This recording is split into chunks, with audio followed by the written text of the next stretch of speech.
Rafa Rius, ¿qué hay? Buenos días. Hola, buenos días, Manolo y nuestras oyentes. Vamos a contarle cosas a la audiencia entonces. Malos tiempos para el sindicalismo de lucha. La CNT y la pastelería suiza, la suiza creo que le llama, o suiza. La Suiza, de Sí. Gijón. Pues cuenta, malos tiempos para el sindicalismo de lucha.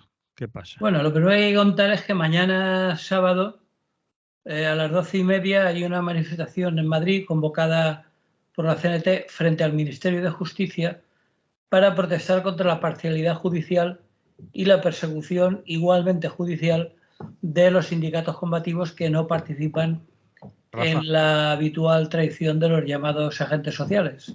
confírmame que es este sábado y no el que viene. Sábado 24, 12:30, frente Pues al eso, Ministerio de Justicia sábado en Madrid, has hecho que bien. si no me equivoco está en la zona de nuevos ministerios. Sábado 24, ¿eh? Sábado 24, sí. Este sábado es el 17. He dicho mañana, bueno, Has dicho este sábado. ustedes me disculpen, pero las noticias que tengo de la CNT es del sábado 24. Sí, es el Así sábado que 24. disculpas por haberme adelantado. Te has No adelantado sea una que a semana. alguien se le ocurra ir mañana y no haya nadie. Pues muy bien. Sábado 24 la manifestación, pero sigue contando, que vamos Sí, a... bueno, la historia es muy curiosa y no por conocida en otras ocasiones similares, menos lamentable, ¿no? Porque tú imagínate que eres una trabajadora de una pastelería de Gijón, Mm. una pastelería importante que tiene bastantes trabajadores, parece ser. Imagínate que la empresa te debe horas extras y vacaciones, que encima sufres acoso laboral y comentarios humillantes e indecorosos sobre tu cuerpo. Sufres insinuaciones, hasta que al final un día, harta, decides acudir a la CNT y contarles tu caso. El sindicato, como es su obligación, intenta negociar con el empresario para poner fin a la situación y ante la cerrazón del empresario organiza una campaña solidaria. Por su parte, el sindicato, a su vez, denuncia al sindicato por coacciones y amenazas. Bueno, hasta aquí un caso más en el día a día de la selva laboral en la que se ha convertido la hostelería, que como sabemos es un sector muy conflictivo, con burradas tales como aquel famoso hostelero que se ha hecho conocido por su famosa frase de que, uy, si yo los trabajadores los tengo a media jornada, y les pago la media jornada, que es de 12 horas, claro. Recordemos el chiste macabro, ¿no? Sí. De la mitad del día. Bueno, y por supuesto les pagan lo que les pagan y cuando se lo pagan. Lo sorprendente viene porque eso hasta ahí es un tema de empresa frente a sus trabajadores normal, ¿no? Pero lo sorprendente viene cuando se emite la sentencia. Después de abrir un proceso judicial contra más de 30 personas que acudieron a apoyar a la trabajadora esta, el juzgado de primera instancia de Gijón ha condenado a 3 años y medio de prisión. Recordemos que a partir de 3 años ya se entra en prisión, De dos, a partir de dos. o a partir de 2, perdón, Mm. a 7 sindicalistas de la CNT por delitos de coacciones y obstrucción a la justicia, y además condenados a pagar una indemnización de más de 150.000 euros a la empresa. Y a un octavo trabajador, perdón, a un octavo sindicalista se le impone una pena de 8 meses de cárcel por grabar un vídeo de la campaña y colgarlo en su página de Facebook. Bueno, aunque parezca mentira, esto está sucediendo actualmente.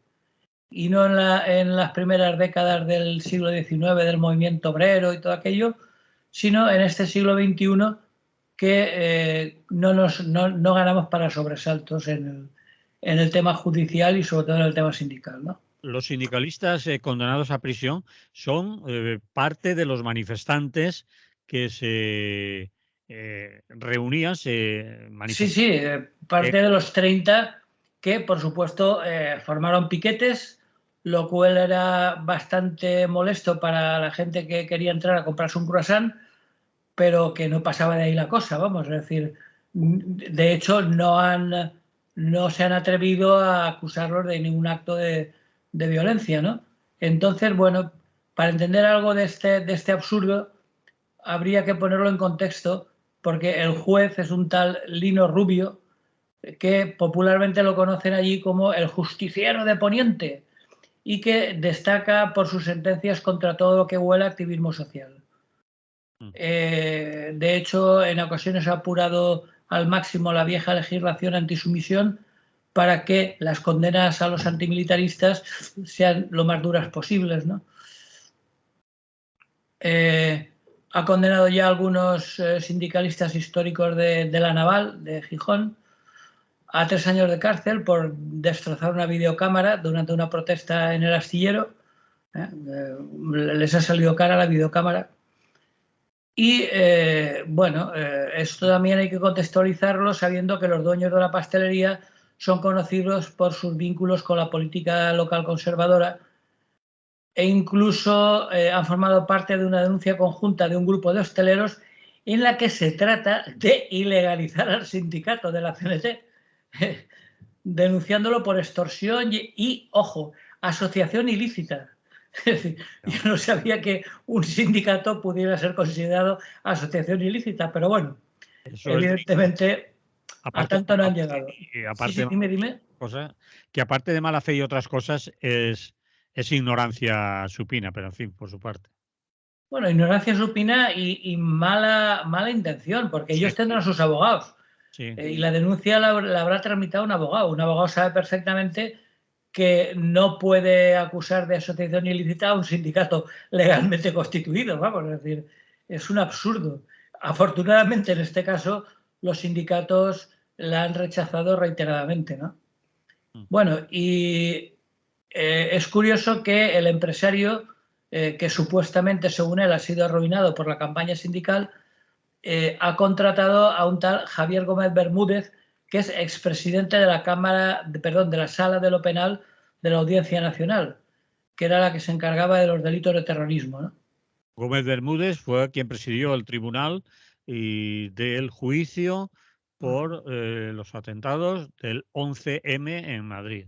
Se hizo famoso por aquel juicio y después abandonó la Audiencia Nacional y se ha montado un bufete. Sí, un bufete, trabaja para el bufete se llama Ramón y Cajal, y que, bueno, el hostelero se ha arruinado, pero no es un bufete que se caracterice precisamente por lo económico de sus minutas. Sí. Es decir, están gastando un pastón con el abogado que han contratado, ¿no? Por lo tanto, muy mal económicamente no estarán, ¿no? Bueno, pues si esa sentencia del juzgado de lo penal es sorprendente, la Audiencia Provincial de Asturias, en este caso en Gijón, insiste en el despropósito, ¿no? Sí. Aunque ha librado a 2 de los encausados, para quedar bien, entre otros a la persona que colgó el vídeo en internet, ratifica la sentencia para otras 6 personas, 5 mujeres y un hombre, ¿no? Total, que como decía Brecht, son malos tiempos para la lírica, en los que se hace necesario volver a denunciar lo evidente, ¿no? Es decir, hay cosas como la libertad sindical o el intento de ilegalización de un sindicato, que tener que insistir en eso y tener que impedir que si nada lo remedia 6 sindicalistas puedan acabar en la cárcel por algo tan básico como ejercer su derecho a la libertad de acción sindical, pues, y bueno, y todo ello, como decía antes, pese a haber quedado probado de que en las acciones no hubo disturbios, ni destrozos de material urbano, ni agresiones, y que los clientes, la única molestia ha sido tener que abrirse paso a través del piquete para comprarse la merienda, ¿no? Entonces, bueno, cuando de hecho parece ser que lo que comentaban los compañeros de la CNT de Gijón es que cuando la policía acudió a la llamada del empresario, pues no intervino, afortunadamente, ¿no? Se limitó a identificar de manera rutinaria a los participantes de la protesta, ¿no? Entonces, bueno, pues de momento sigue adelante el proceso por medio de un recurso de casación ante el Tribunal Supremo y veremos el resultado. En cualquier caso, afortunadamente, la CNT no es una organización que se eche para atrás ante las dificultades y que, bueno, según declaraban ellos, si lo que la sentencia busca es amordazar al sindicalismo combativo por medio del miedo, pues que lo tienen claro, vamos. Entonces, bueno, pues la consigna es una de las más conocidas, la de que si nos tocan a una, nos tocan a todas. Y en este caso parece ser que lo de que si nos tocan a una es literal, puesto que parece que una de las acusaciones de la empleada era el acoso sexual. Y bueno, hubo una manifestación bastante multitudinaria en Gijón el pasado mes de julio, con personas venidas de otros lugares, y la próxima será, como digo, este sábado 24 de septiembre a las 12:30 frente al Ministerio de Justicia en Madrid. Vale. Así que bueno, pues nos volveremos a ver en la calle peleando por lo evidente, que tiene narices la cosa, ¿no? Peleando por demostrar que los sindicatos son perfectamente legales y tienen todo el derecho del mundo a luchar por los derechos de los trabajadores. Eso que parece algo obvio, pues habrá que seguir peleando por ello. Sí, señor. Ahí queda. Aquí ya se han hecho entrevistas, se ha hablado de ese tema en varias ocasiones y haremos las que hagan falta más, si es menester. Muy bien. Cambiamos de asunto y vamos al siguiente. Vale. Dices que sobre Podemos y su vinculación con la Sexta. Alá, Sí, cuéntame qué líos tienen la Sexta y Podemos. Hombre, es bastante conocida la trayectoria de Podemos en la Sexta, para bien y para mal. Para bien al Y principio y para muy para mal. mal actualmente, lo cual ha provocado que el señor Pablo Iglesias haya publicado un libro y haya concedido varias entrevistas para hablar sobre el tema. Entonces, dada la relativa actualidad del tema y dado que ahora Pablo Iglesias, apartado voluntariamente de la política activa, se está dedicando a escribir y a reflexionar y a hablar con los medios y tal, pues vamos a hablar un poco sobre el tema porque hay bastante que hablar. Porque es, digamos, puede que resulte un paradigma de la relación entre los medios y los partidos, en este caso entre la Sexta y Podemos, ¿no? Porque es un lugar común, o suele decirse habitualmente, que si no hubiera existido la televisión, no hubiera existido Podemos. Me parece un poco exagerado, Bueno, pero no del todo. algo de verdad tiene, ¿no? Sí, sí, sí. Yo no sé cómo lo ves, pero yo creo Sí, que lo veo como tú, es decir, que el empujón que le dieron los medios de comunicación a Podemos fue importante y la Sexta en particular. sí, a la Sexta se le atribuye mucha importancia en el crecimiento de Podemos, ¿no? Hubo dos programas, sobre todo fundamentales, que fueron, por un lado, en otra cadena, Las Mañanas de 4 de Jesús Cintora, y luego ya en la Sexta Noche, que era un programa en prime time de elevada audiencia. De hecho, parece ser que era uno de los programas de debate de más audiencia semanal, entre otras cosas porque era en fin de semana, en fin. Tenía bastante éxito. Y por supuesto, en último lugar, pero no por último, digo al revés, perdón, por último, pero no en último lugar, no hay que olvidar el matinal de Al Rojo Vivo del señor Antonio Ferreras. Así que todo ello hace que sea imposible que no haya un actor político que no aparezca en televisión. Es decir, para existir como... porque claro, para que tenga relevancia desde el punto de vista electoral y para existir como espacio político estatal, pues es condición de posibilidad pues el que salga en la tele, vamos, o sea, que se vea, que tenga visibilidad, que se dice. En este sentido, bueno, la pregunta del millón es, ¿existiría Podemos, el Podemos que hemos conocido si no existiera la tele y en este caso en concreto la Sexta? Pues bueno, según estas últimas declaraciones de Pablo Iglesias en las últimas entrevistas a propósito de la publicación de este libro, ha declarado que a mí literalmente, a mí me sacaban básicamente porque daba audiencia. Hombre, Sí. si no dices otra, pues elemental, mi querido Watson, Mm. que decía Sherlock Holmes, ¿no? Es decir, pues claro que porque tenemos audiencia. No te la van a sacar por tu belleza física ni por tu coleta. Es decir, que ahora incluso te has cortado, ¿no? Bueno, pues evidentemente es eso. Y Pablo Iglesias reconoce algo evidente, obvio. Y claro, la pregunta es la que hemos hecho al principio, ¿no? ¿Por qué daban cancha a los líderes de Podemos mientras era un partido emergente considerado en ese momento poco peligroso para el statu quo existente?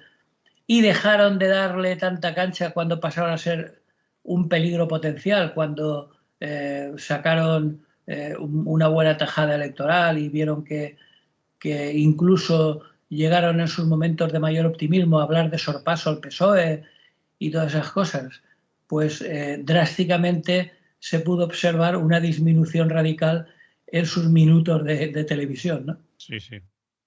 Es decir, porque está claro que en cuestiones de política los grandes medios son las voces de sus amos y dan cancha a lo que más interese en cada momento, ¿no? Entonces, bueno, pues Podemos dejó de interesar y el amigo Ferrer es el mejor ejemplo.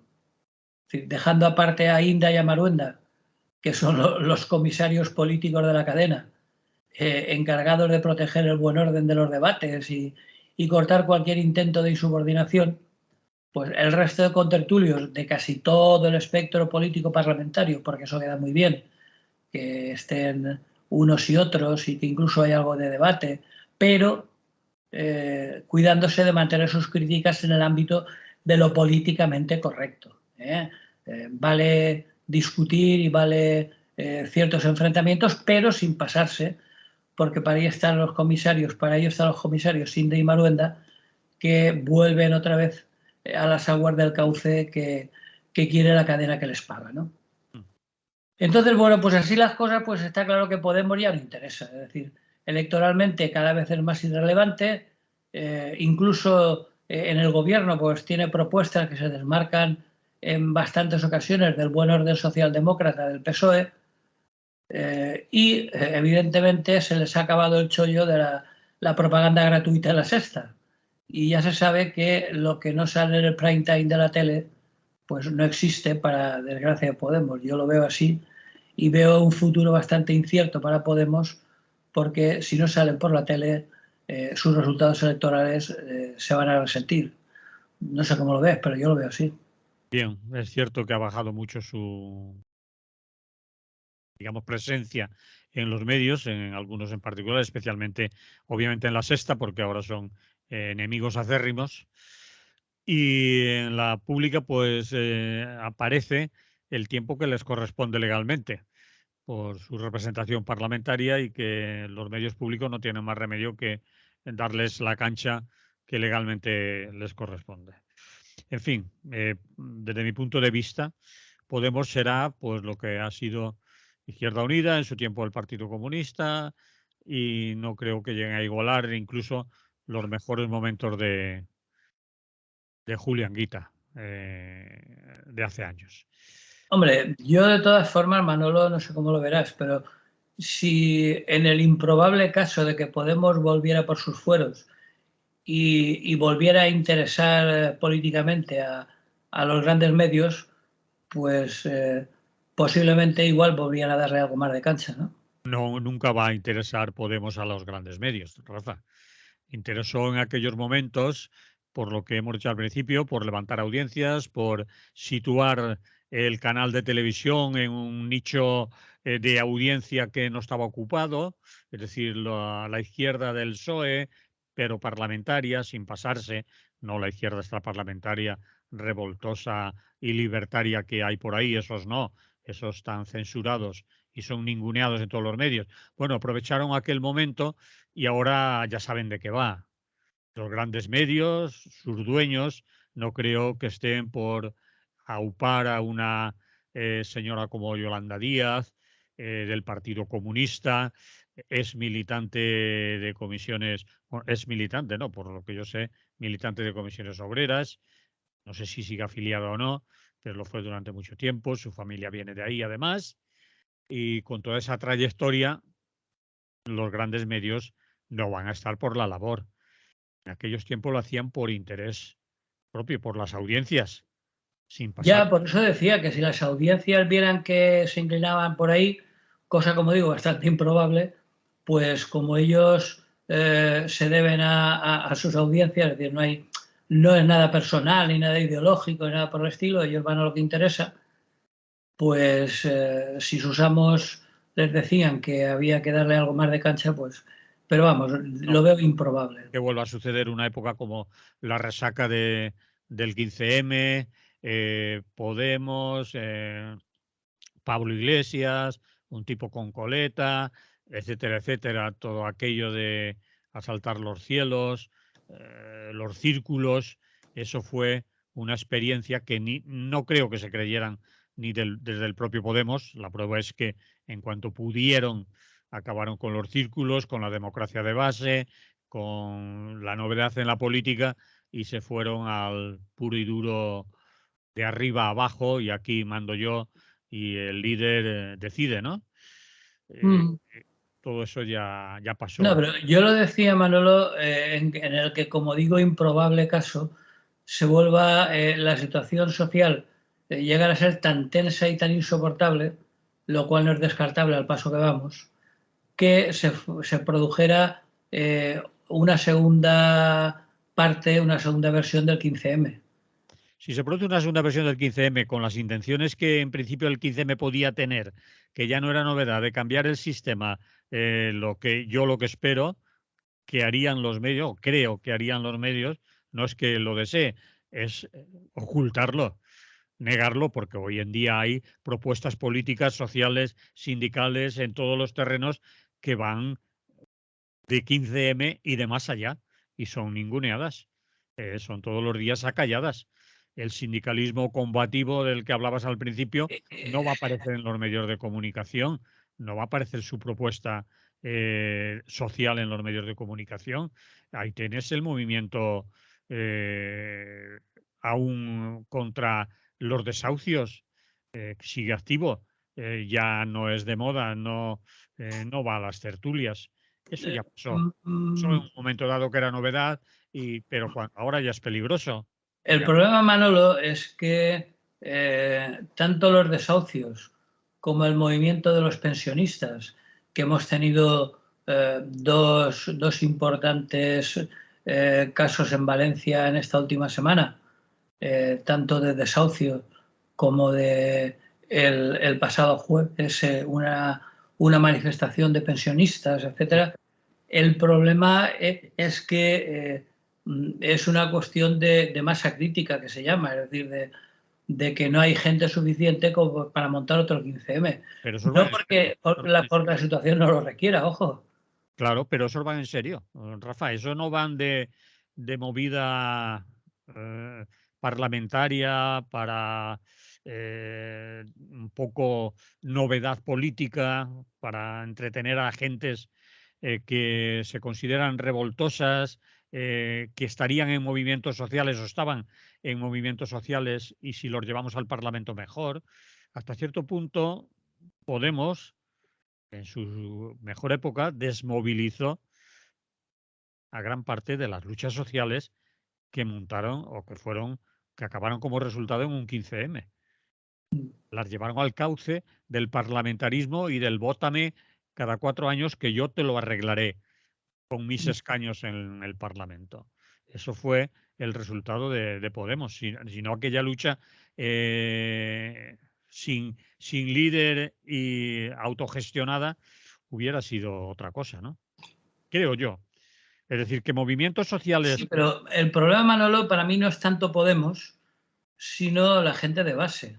Claro, pero esa Es gente no decir, va a salir que en los medios. Tú ves en algún debate de televisión ahora que aparezcan por allí los que están y las que están aún en los movimientos sociales, pues de la lucha de las pensiones, contra los desahucios, la lucha sindical en las fábricas, el movimiento ecologista, las mujeres que de verdad aún siguen en la lucha feminista, no solo el 8M que sale en todas las televisiones. Esas van a los desahucios. Pues Ada Colau, no, pero el problema es ese, Manolo. pues Ada Es decir, Colau que haya un desahucio importante en Valencia de personas muy precarias y que esté convocado por todos los medios alternativos habidos y por haber y que se junten 30 personas. Cuando Bueno, hay muchas más amenazadas de desahucio, sí. cuando hay muchos más fondos buitres amenazando, cuando hay bastantes bancos que deben miles de millones y que no piensan devolver y que tienen un montón de viviendas vacías, ocupadas y desahuciadas en muchos casos. Y entonces el problema para mí, los bancos están haciendo lo suyo, igual que los fondos buitres. Eso no me extraña en absoluto, por mucho que me indigne. Lo que me indigna y hasta cierto punto me extraña es nuestra respuesta, ¿no? Es decir, la respuesta de la gente supuestamente consciente, ¿no? Y en el caso de los jubilados, 3/4 de lo mismo. Es decir, que ¿dónde están los jóvenes? En la mani que hubo el jueves, que tuvo un éxito relativo, todo hay que decirlo, es decir, fue bastante gente, Mm. pero jóvenes se veían pocos. Y no porque no haya muchos jóvenes parados que podían haber asistido tranquilamente y que son los principales afectados en la hora en que llegan a jubilarse, que ya veremos si les llega algo de pensiones estatales, ¿no?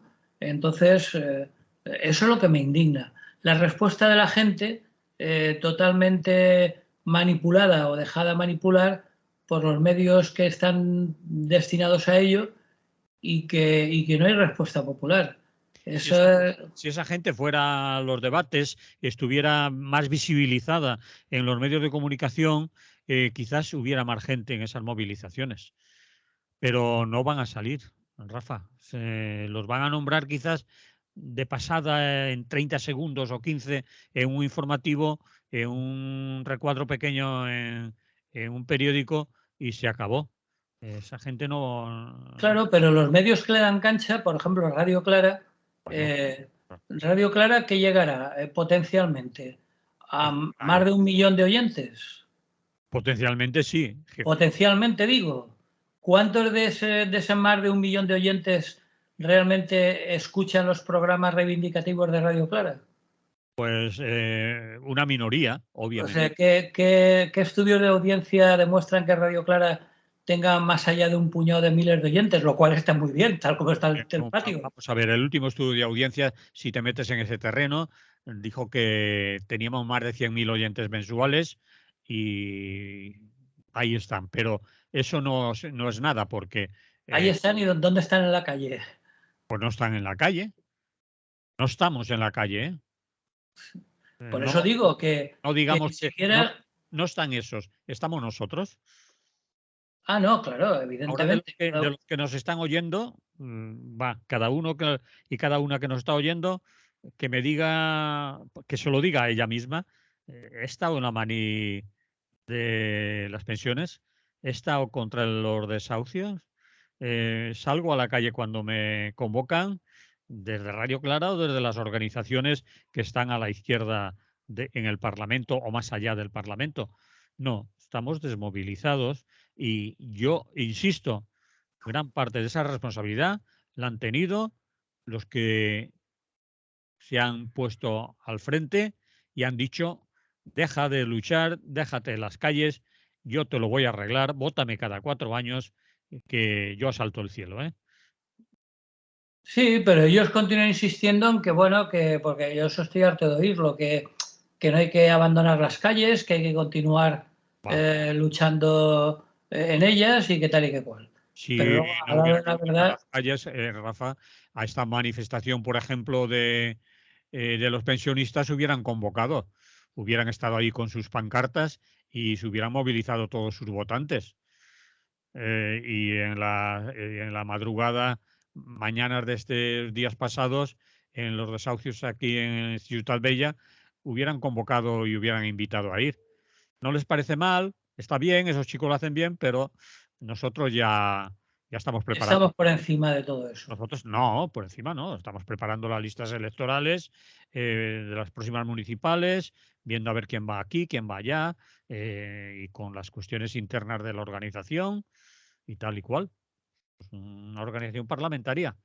Ya, pero por eso digo que cuando en una entrevista o incluso en un libro el señor Pablo Iglesias parece ser que culpabiliza a la Sexta de algunos de los males de Podemos, está claro que la Sexta está haciendo su papel, ni más ni menos. Claro. Es decir, no puedes pedirle peras a un melonar. Yo no sé lo que dice en ese libro porque no lo he leído, pero me imagino que también habrá autocrítica, ¿no? O debería de haberla, porque Poquita. Ningún político, por mucho que sea de izquierdas, se caracteriza por su sentido autocrítico. Eso estamos hartos de verlo. bueno, en fin. De todas formas, y bueno, yo insistiría en lo de siempre. Radio Clara cumple su papel, igual que Radio Malva, igual que las radios libres y comunitarias en general, pero quiero decir que no porque veamos unos resultados escasos hay que dejar de hacerlo. Evidentemente, es una cuestión puramente ética, ¿no? De ética personal, ¿no? De hacer lo que uno cree que debe hacer más allá de los resultados, ¿no?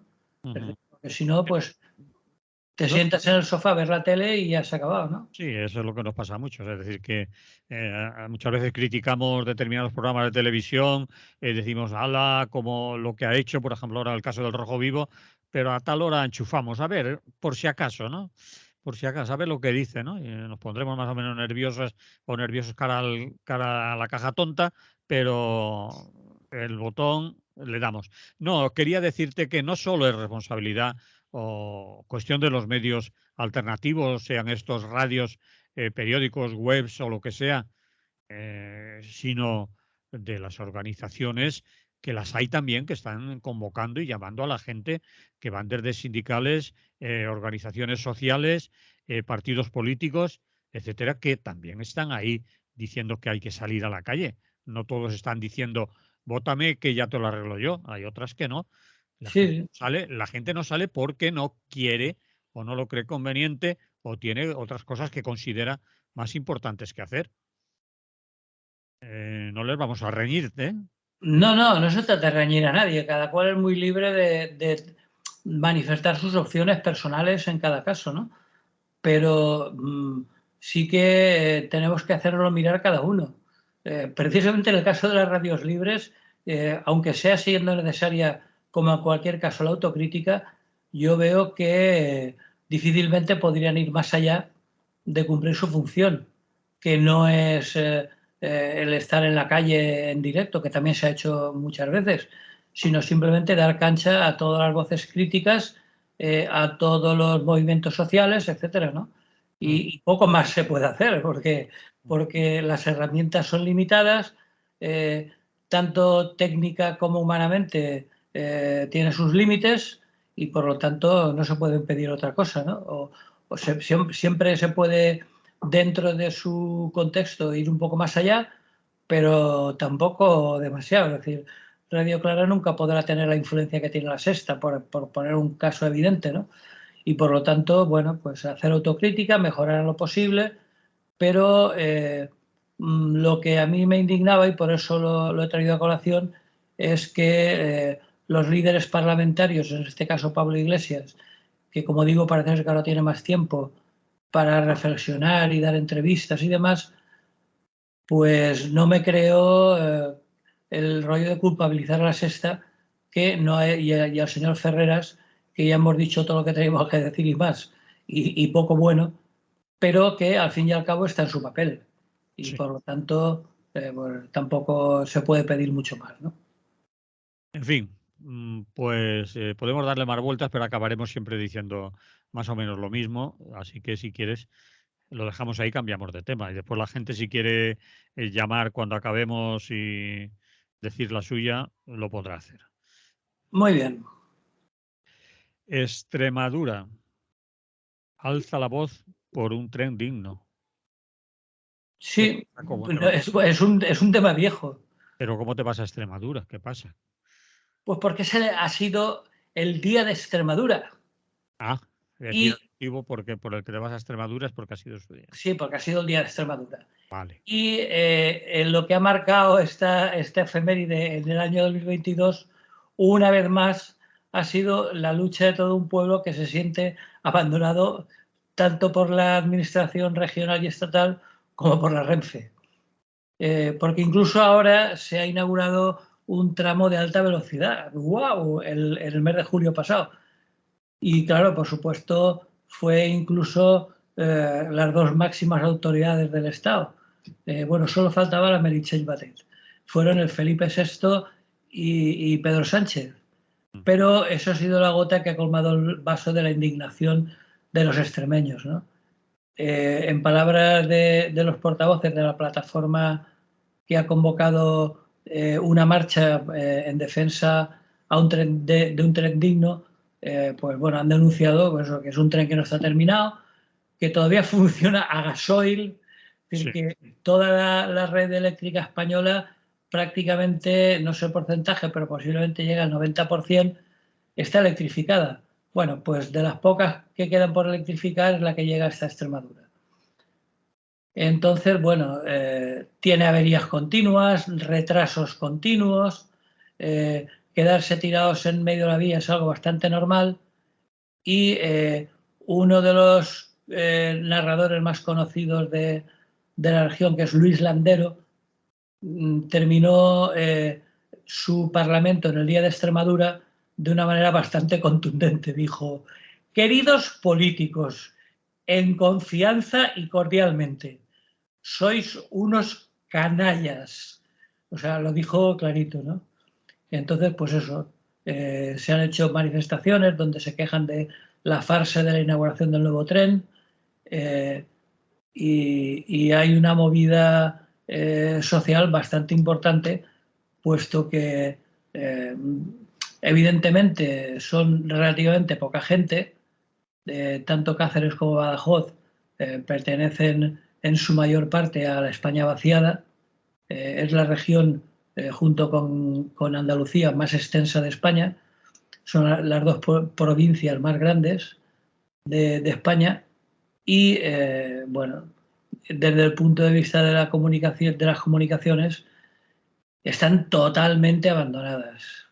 Yo he ido en un par de ocasiones en tren hasta Cáceres, a Badajoz no he llegado, y bueno, realmente tanto el material que pone Renfe a su disposición, los trenes regionales que llaman, como la situación de las infraestructuras de vías y demás, son verdaderamente anacrónicas y vergonzosas, ¿no?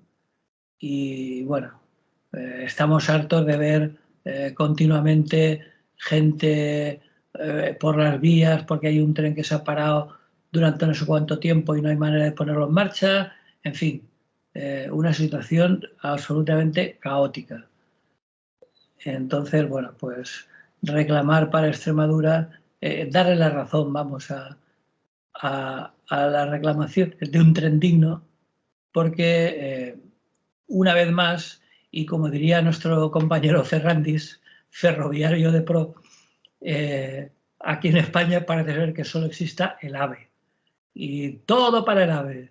Inversiones millonarias para el AVE y el resto de comunicaciones ferroviarias que durante muchos años, durante prácticamente todo el siglo XX, han servido para vertebrar todo un territorio tan extenso como la península ibérica, pues actualmente y cada vez más están en una situación deplorable.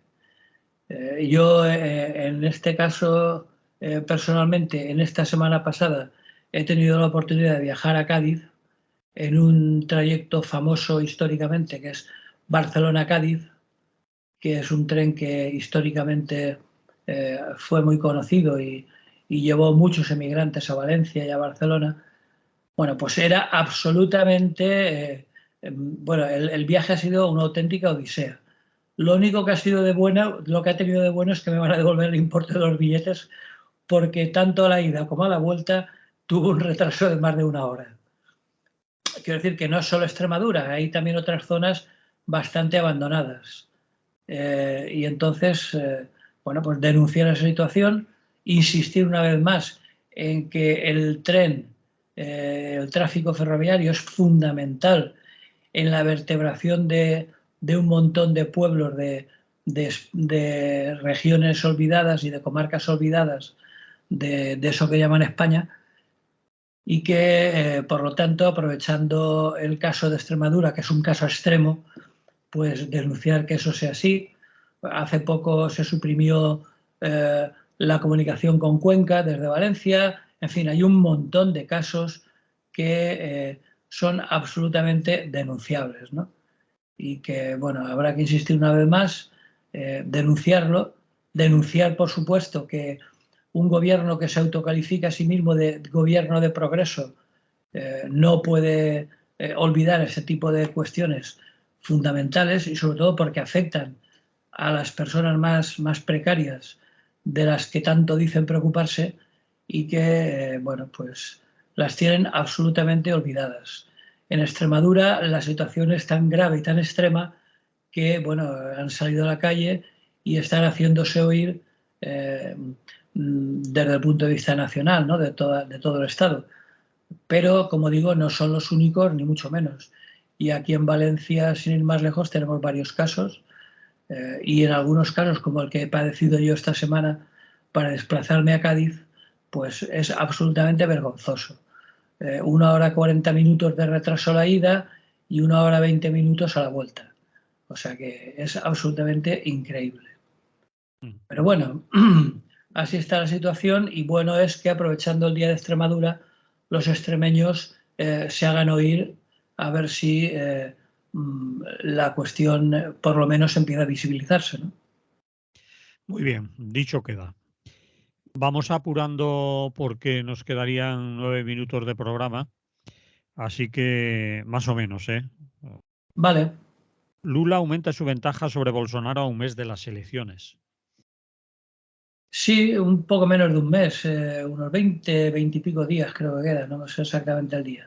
Bueno, pero el sondeo más reciente da al exmandatario, al Lula da Silva, un apoyo del 46% de los votantes, es decir, 15 puntos porcentuales por encima de su principal rival, el señor Bolsonaro, ¿no? Incluso se llega a plantear el que en Brasil, como en tantos otros países latinoamericanos, las elecciones son a doble vuelta. Y sabemos que si en la primera vuelta el ganador obtiene más del 50% de los votos, no hace falta una segunda vuelta. Bueno, pues se están planteando en estos momentos que, como digo, día a día va aumentando la diferencia con Bolsonaro, que incluso en el mejor de los casos Lula puede sobrepasar el 50% y que ni siquiera haría falta una segunda vuelta, ¿no? Ahora actualmente parece que tiene un 46% de la intención de voto, lo cual quiere decir que si crece un poco más y supera el 50%, pues eso, no haría falta ni siquiera una segunda vuelta. Este sondeo es de esta última semana, del lunes pasado. Esperemos que, aunque Lula da Silva no sea ningún revolucionario, porque ya hemos visto cómo fue su política durante el tiempo que estuvo en el poder, pero bueno, evidentemente, si nos dan a elegir entre Lula y Bolsonaro, yo creo que la gente que conserve dos dedos de frente pues tendrá clara la preferencia, ¿no? Es decir, que confiemos incluso en que tenga más de la mitad de los votos útiles y que, bueno, que lo garantice de ser elegido incluso en segunda vuelta. Aunque sí que parece claro que si hubiera una segunda vuelta, pues ganaría, porque la intención de voto es superior a la de todos los demás candidatos juntos.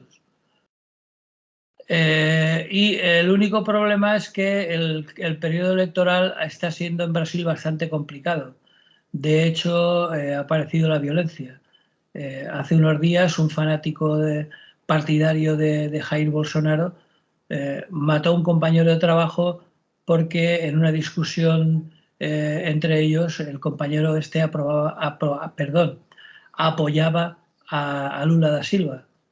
Entonces hubo una acalorada discusión, el partidario de Bolsonaro sacó una pipa, una pistola y bueno, se lo cargó. Entonces, no, una pistola, no, perdón, apuñaladas, que es más salvaje todavía.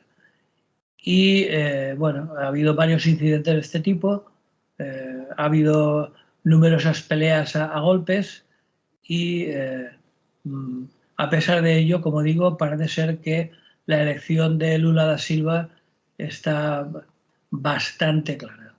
Eh, ya digo que no soy ningún fans absoluto, pero entre él y Bolsonaro yo creo que la elección está clara, ¿no? Muy bien, pues seguimos de elecciones y vamos a terminar ya los últimos minutos con por lo menos alguna referencia a lo que ha sucedido en Suecia. Me resulta curioso que se tenga o haya tenido tan poco eco hasta ahora en los grandes medios de comunicación, sobre todo televisiones, que es a lo que me quería referir.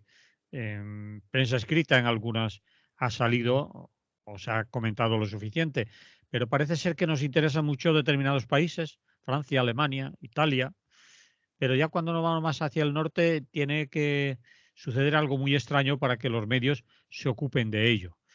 Ha habido elecciones en Suecia y el Y en segundo, Noruega también, sí, sí. sí, pero vamos a referirnos a Suecia, que es en las que tenemos ahora cosas que Hombre, decir. en Suecia sí que ha habido algo curioso. Tú sabes que en Suecia tiene una larguísima tradición de gobiernos socialdemócratas. Sí, más de 30 años llevaban, ¿no? Creo. O sea que entonces la novedad es que ahora los partidos conservadores, que han hecho una coalición de hasta 4 partidos conservadores, eh, han tenido una mayoría clara sobre los socialdemócratas. Incluso el ganador ha sido un partido ultra que tiene el curioso nombre de Demócratas de Suecia. Mm. Los demócratas, todos se dicen demócratas, otra cosa es cuando se ponen a explicarse, pero vamos. Y luego lo que sí que está claro, como buenos nacionalistas patriotas, es lo de Suecia, es decir, demócratas de Suecia. Es considerado un partido de extrema derecha, xenófobo, racista, Sí, eh, sí, eh, claro. y todo lo que toda la ideología que conlleva el ser de extrema derecha. Y obviamente son el partido más votado después de la socialdemocracia. La socialdemocracia en este partido, el Partido Socialdemócrata, que ha ganado las elecciones, pero no puede formar gobierno porque la suma, como tú has dicho, de los partidos conservadores, entre ellos el de extrema derecha, le superan en 3 escaños, creo que 176 a 173. Y este partido de extrema derecha, el sueco, quiere estar en el gobierno, que obviamente es el más Claro, no, votado. es que es el mayoritario dentro de este bloque de 4 partidos de derechas, ¿no? Claro. Y por lo tanto, lógicamente, es muy posible que Suecia tenga un primer ministro de extrema derecha, ¿no? Lo cual es muy complicado porque hay que recordar que Suecia ha sido uno de los países de mayor amplitud de acogida a todo tipo de migrantes, ¿no? Ese partido propone que se echa todo, que se les expulse, e incluso han llegado a decir, el partido este de demócratas de Suecia, de la extrema derecha, que se derruyan los barrios en los que habitan, que se les expulse sin más, es decir, ya, eh, fuera de aquí. Bueno, eso, igual Esto que pasa con las políticas de izquierdas que se quedan en menos de lo que decían, aquí también. yo creo que también, pero Eh, verbalizar lo han verbalizado. Una cosa es lo que dicen de cara a las elecciones para ganarse el voto ultraconservador, que están hartos de tanto emigrar, bueno, lo de siempre, que aquí también lo conocemos, de contra los emigrantes, contra la mezcla racial, contra, en fin, contra incluso la cuestión LGTBI, etcétera, ¿no? El discurso ultraconservador que conocemos en España y en toda Europa, ¿no? Pero está claro que han ganado, está claro que seguramente van a presidir el gobierno, pero yo creo que no van a poder hacer todo lo que ellos dicen que quieren hacer, ¿no? Entonces, bueno, pues el candidato de extrema derecha, que es un tal Ulf Kristersson, ha conseguido, como tú decías, 176 escaños, esta coalición de 4 partidos de derechas, frente a los 173 obtenido por el bloque de izquierdas, encabezado por los socialdemócratas, ¿no?